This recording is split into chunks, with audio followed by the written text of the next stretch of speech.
आणि आता पाहूयात आमचं विशेष सेगमेंट नेक्स्ट जेन रिपोर्टर। यामध्ये विद्यार्थी स्वतः साम टीव्हीसाठी रिपोर्टिंग करतायत। हिंगोलीच्या औंढा तालुक्यातील गांगलवाडी येथील विद्यार्थ्यांना रस्त्याअभावी दररोज प्राथमिक विद्यालयातील 200हून अधिक विद्यार्थी सिद्धनाथ नदी पार करून शाळेत जात आहेत। 30 वर्षांपासूनची ही समस्या कायम असून प्रशासनाच्या दुर्लक्षामुळे पावसाळ्यात या चिमुरड्यांच्या जीवाला धोका निर्माण होतोय। काय सांगतायत आमचे सामचे जनजी रिपोर्टर्स ऐका।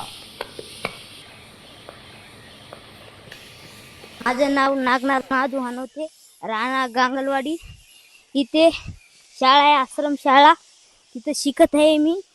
शाळेतली अडचण होती जायसाठी, नदीला पडायची इथं काय सांगायचं। माझ्या संग कार्तिक आहे, कार्तिक आडे।